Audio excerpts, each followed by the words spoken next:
Hey everyone, Snazzy Chapeau here, back for another round of In Defense Of devoted to a My Little Pony episode. Today we take a look at another Season 1 entry that may be even more reviled than Over a Barrel ever was. Allow me to defend Feeling Pinkie Keen. It's another beautiful day in Equestria, and Pinkie Pie is acting stranger than she usually does, which wouldn't be so bad if it wasn't distracting Twilight, Sparkle, and Spike from magic studies. The source of Pinkie's behavior is her Pinkie Sense, a set of random twitches and sensations the pink pony gets that she claims predict things that are about to happen. Most of Ponyville's residents accept Pinkie Sense at face value, since it seems to be pretty accurate in predicting things, but Twilight is skeptical. To her, Pinkie Sense appears to be a form of magic, and since Earth ponies can't use magic, Pinkie Spasms must be nothing more than just that. Spasms. However, when Twilight finds herself repeatedly on the receiving end of everything Pinkie predicts, she becomes determined to figure out what's going on. Or, more specifically, to prove that Pinkie Sense doesn't exist. So apparently this episode is the first one that gave even die-hard bronies pause when it aired. Complaints ranged from Twilight acting out of character to the moral having absolutely nothing to do with the story we'd just been told, all of which are ultimately matters of perspective. The biggest complaint, however, is the episode's themes of science versus religion. Actually, I should say science versus Christianity, since that's what everyone means when the topic comes up, and I have yet to encounter an atheist who will mock and speak out against Buddhism, Judaism, or Native American spiritualism, all of which are also religions that people subscribe to but are likely avoided because the people practicing them are non-white ethnic minorities and... Maybe now is not the best time to discuss that particular topic. Right now we're talking about ponies. Now, one could argue that the episode's themes of science versus religion are merely one way to interpret the subject. The fact that it begins with frogs falling out of the sky feels like a nod to Charles Fort, who championed the idea of investigating the supposedly supernatural in a scientific manner, and as a result discovered ball lightning and explained how frogs and fish and other objects can fall out of the sky in seemingly random places. Still, the imagery and dialogue make it very clear that the writers probably did want us to think about religion, and presented it in a way that would be suitable for a children's cartoon.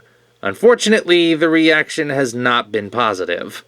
People have complained that the episode is biased towards religion, and especially take issue with the ending where Twilight apparently gives up her belief in science and blindly accepts that she'll never understand this supernatural phenomenon, resulting in an apparent endorsement for ignorance over the pursuit of knowledge. Feeling Pinkie Keen did not bother me as much as it did others, possibly because I and the Omni viewer are both Christians with a strong faith base. That cross in the earlier videos isn't just for warding off vampires, although it works well for that too. I kinda thought it was nice to see an episode of a popular program that didn't go the route of portraying my religion as being full of hypocritical ignoramuses. Lord knows there's no shortage of those out there. Just because I'm a lizard of faith, however, doesn't mean that I don't know a thing or two about science. And I'm here to tell you right now that if you really think this episode is anti-science, you're missing something very important and need to take a closer look at what transpires. You see, this episode is actually a very strong critique on bad science. Allow me to explain. Science as we know it, regardless of the field, is driven by a little thing called the scientific method. The process goes like this. Step 1. Observe something that is unusual. Step 2. Glean as much information about the unusual phenomenon as you can and form a hypothesis. Step 3. Conduct an experiment in which you attempt to recreate the unusual phenomenon in a controlled environment.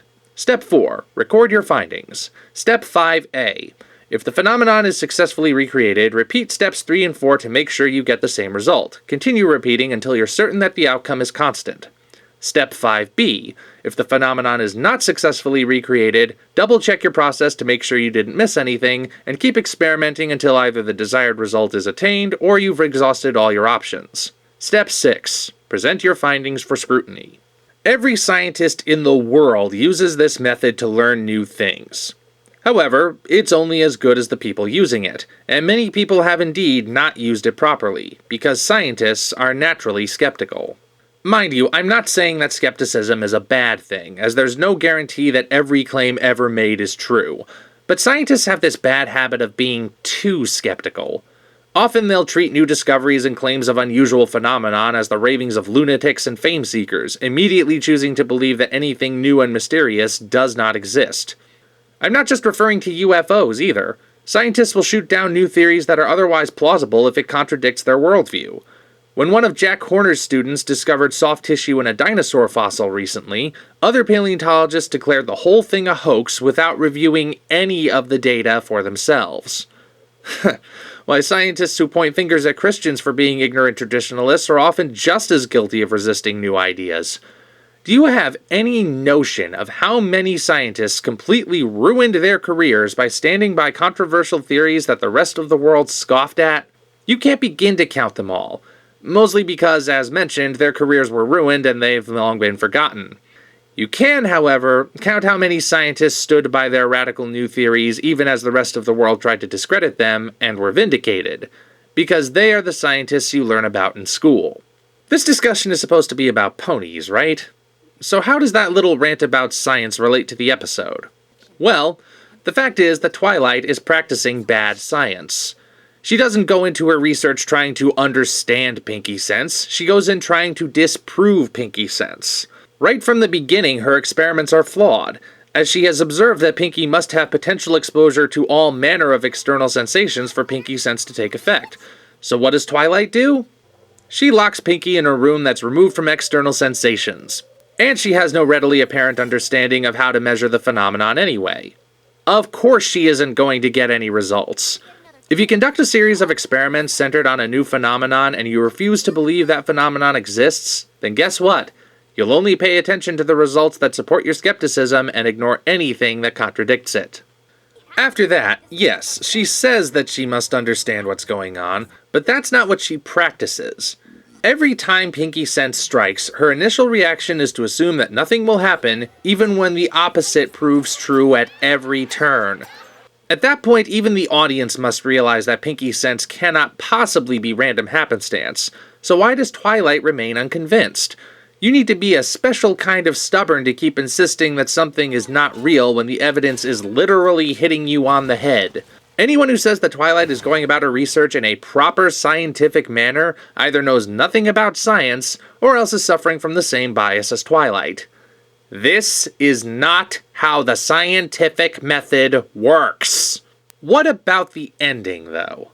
People say that Twilight gives up and chooses to accept blind faith over the pursuit of knowledge.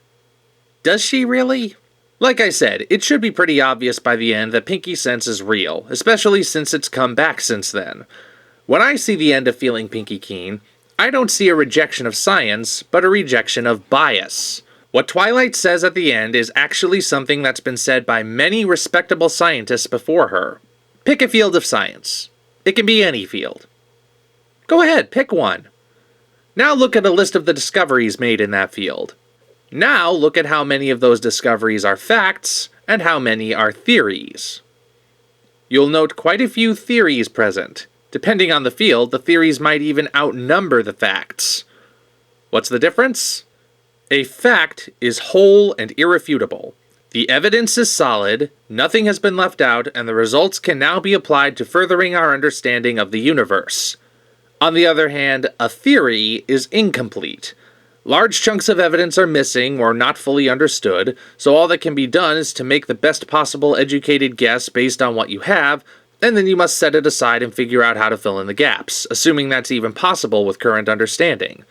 A theory is not a solid fact until all of the gaps are filled, and no extra points for filling them in with more theories. However, there's been an unfortunate trend of scientists treating theories as facts, but no mystery was ever definitively solved with a theory. Back to the episode, Twilight is acknowledging the theory of Pinkie Sense. All of the evidence points to the phenomenon being real, but since Twilight is incapable of fully understanding it at that point, she must set it aside until she finds a way to gather more evidence. That is perfectly sound, good science. Heck, your average quantum physicist says the exact same thing with each new experiment performed. They're not giving up on science, they're simply admitting that they've hit a roadblock and they see no immediate way around it. Then again, many quantum physicists have also admitted that the answers they seek might lie in the realm of religion rather than science. In all honesty, Twilight's acceptance of Pinkie Sense is an important step in her growth towards fulfilling her destiny because she comes to accept both sides as valid, and I think mankind needs to do that as well. When you look back on human history, you'll note that there wasn't always such a huge gap between religion and science. Most of the men and women who shaped the world we know today were people of faith. Yes, I know that not all of them were fundamentalist Bible-thumping Christians, but they believed in God either way, and they advanced our understanding of the world by leaps and bounds. The split only came when a man with questionable religious ideals stepped forward claiming to have figured out the origins of life itself, and one of his buddies championed the discovery as the death knell of religion, even though that discovery, a process called evolution, lined up surprisingly well with the first part of Genesis. Today, religion and science are diametrically opposed to each other, and what's the greatest scientific advancement thus far of the 21st century? The ability to play Angry Birds on the iPhone's touchscreen. Yeah, that'll definitely help us build a base on Mars. All I'm saying is this. Shouldn't the two sides be working together rather than fighting? Is it not through harmony between different people that the greatest achievements are made? If only there was some way of getting that message across, like a TV show or something. Perhaps there should be some kind of social movement devoted to loving and tolerating the crap out of people so we can make this vision a reality. I think it could happen. Either way, Feeling Pinky Keen is a good episode, and I think lots of people misunderstood it. I just hope I've cleared things up for you. I'm Snazzy Chapeau. See you later. Hooked on a feeling. I'm high on believing that you're in love with me. Also, if you get a chance, read Charles Fort's Book of the Damned. It's actually pretty fascinating.